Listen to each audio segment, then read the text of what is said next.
right, so I'm sure many of you have already heard the news, but in case you haven't, it was announced yesterday afternoon that Trackhouse Entertainment Group, the parent company of Trackhouse Racing, has purchased Chip Ganassi Racing's NASCAR operations. Let that sink in, because that's some wild NASCAR silly season news, and a bombshell and a half that I did not expect whatsoever.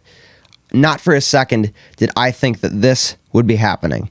And I can say with some pretty decent certainty that I'm not the only person who feels that way. And there's a couple reasons for that. For starters, Chip Ganassi Racing, it was not for sale. It was not even on the market. So there was no expectation that Chip Ganassi was going to be sold to anybody, let alone Trackhouse Racing. There were no rumors of this whatsoever. And if I'm going to talk about rumors, I should note that secrets in NASCAR do not stay secrets very long. They usually get rumored quite a bit before things actually are announced. And this was formally announced, and that was the first time almost anybody besides the owners of the teams really heard about this news. So this was a very well-kept secret, probably one of the better-kept secrets of the past few years in the NASCAR Cup Series. If we're going to talk about this story and everything that's going on with Trackhouse Racing and Chip Ganassi Racing, we should probably talk a little bit about Trackhouse Racing's past and how they wound up where they are today. Trackhouse Racing, this is their first season in a NASCAR Cup Series, and it's been a pretty decent one with some top 15, top 10, and even top 5 speed. And this has made them a very competitive team, even in just their first year. So things have been going well, even though they've been leasing their charter from Spire Motorsports. And leasing this charter allows them to race every week without a doubt. It's always guaranteed that they're going to be there unless something else happened. But they're guaranteed a spot in all of these races. So things were going swell. The team was doing very well. Except for the fact that recently that charter from Spire Motorsports was sold to Kaulig Racing, one of 2 charters that Kaulig will have next year. That means that Trackhouse Racing is going to need a charter for the next year because they won't be able to lease that one any longer. And they found that with Chip Ganassi Racing. Buying Chip Ganassi Racing gave them 2 charters, one to keep the team they already have and another to start a second team. So Trackhouse Racing announced that Daniel Suarez, he will stay with the team driving number 99 Trackhouse Racing Chevrolet. But this leaves a giant opening for other drivers. The team was talking about having a second ride before they heard that their charter that they were leasing had been sold. So that was a setback, but that deal is back on, and just about any free agent could fill that role. Though Trackhouse notes that their list is very, very short, and that 2 Chip Ganassi Racing drivers, Kurt Busch and Ross Chastain, are at the top of that list. Both of these drivers are fairly good. This is Ross Chastain's first full-time year in the NASCAR Cup Series, so it took a little getting used to, but I can confidently say both those drivers have done well with the equipment that they have been given at Chip Ganassi Racing. So it's very difficult to say which driver Trackhouse Racing will accept and try and get in that second ride. Kurt Busch, he has a lot of experience. He's a NASCAR Cup Series champion, and he's won a lot of races. And that undoubtedly will make him a great candidate.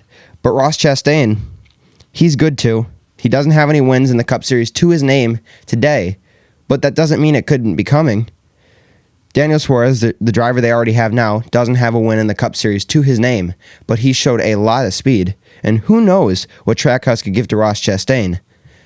So I'm thinking that really what happens to Ross Chastain is dependent on Kurt Busch, because obviously he is the more likely candidate to take the role because he's a better driver, or at least he's shown a lot better results throughout his time.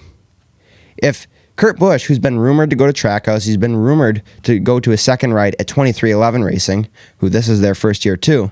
If he goes somewhere else, that could leave the role open for Ross Chastain, and I think that would be the best thing that could happen to Ross Chastain. If Kurt Busch goes somewhere else, he is confirmed probably to stay over, well, it's pretty much confirmed that this is the same team. So I'm assuming if Kurt Busch goes somewhere else, Ross Chastain will take the role. But if Kurt Busch takes the role at Trackhouse, this could wind up bad for Ross Chastain. He could end up going to a lower series. He could end up going to a different team that might just not be as competitive, which could be a setback in his career. But obviously, Chip Ganassi Racing has given Ross Chastain a good start. And I in no way mean to gloss over the fact that this is probably pretty sad for Chip Ganassi, fans of Chip Ganassi Racing. And this is a pivotal moment in the sport. Right before next gen, the next gen car will be coming out next year, this team is gone. Chip Ganassi is not leaving motorsports as a whole. He still has his IndyCar teams. He still has his IMSA team. But he is going to be focusing on those more because he won't have a team in NASCAR anymore. Chip Ganassi said, hey, you look at the 20 years I've been in here, and you think, I'm 63. How much longer can I go at this? And I understand where he's coming from because he's been nursing this team along for a while. He bought the team 20 years ago, and he's merged throughout his time here. He brought Dodge into the sport. He was a huge player in that.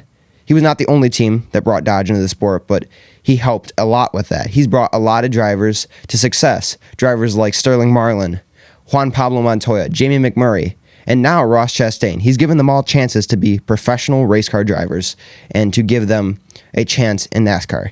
And I think he's done an absolutely great job. But like he said, there's a lot of young blood in the NASCAR Cup Series right now. And I think it may have been his best choice because in the past year, the team has seen sort of a downward spiral. And the team is holding on by a thread. But I think under new management, the team could do better. And really, this team, they're going to be moving to Concord, North Carolina, where Chip Ganassi Racing's headquarters is. So Trackhouse, they're really just going to be new management of Chip Ganassi Racing. Even though they already have a team, it's just going to be merging almost while absorbing that team. This is overall going to be a big deal and a big thing to watch in the news. It's sad to see Chip Ganassi Racing go. It'll be interesting to see where each of these drivers go. But one other topic that I'm really interested to see is what happens to their alliances. Trackhouse Racing, they have an alliance with Richard Childress Racing. And Chip Ganassi Racing, they had an alliance with Hendrick Motorsports. They got their engines from Hendrick Motorsports, which seemed to do well for them. And the same could be said about Trackhouse Racing. They get their engines, the ECR engines, from Richard Childress Racing, and they seem to do very, very well, especially considering this is only their first year, and they've got a lot of top 15 speed. So what will Trackhouse choose to use? I'm not certain. It depends. There'll be a lot going on here. They will be leaving their RCR headquarters, where they have been this season, and they will be moving to the headquarters, the campus in Concord, North Carolina. So this may mean a splitting from Richard Childress Racing, but not necessarily. It'll be interesting to see what happens to the Chevrolet engine, who ranks where, what team is better, and what will Trackhouse put in their cars. I'm not certain as of yet, but this will be something to watch. Overall, this whole story will be a big one to watch. I'd like to see who goes into the car, that new ride over at Trackhouse. What happens to the person that doesn't get the ride? And will this benefit Trackhouse Racing? I don't know. It should. Hopefully it would. But this is all up in the air. It's a day late, but this is breaking news. This is something that is just developing. There's no clear answer to any of these questions just yet. So we'll keep you updated on that. And I'd like to hear what you think about these topics. What's going to happen? How is Trackhouse going to steer what is left of Chip Ganassi Racing in the right direction to benefit their team? I'd love to hear what you have to say because this is just such an interesting topic. But we'll keep you updated on this. As always, you can head over to our website. It's down in the description below, stockcarmedia.blogspot.com. We have the latest NASCAR news. It's always there, updated. And if you want updates, you can always head over to our social media handles at stockcarmedia. It'll all be down in the description below. But thank you for supporting us. Thank you for tuning into this episode. Thank you for listening. I'm really excited to see where this goes, and I hope you follow along too. Have a good one.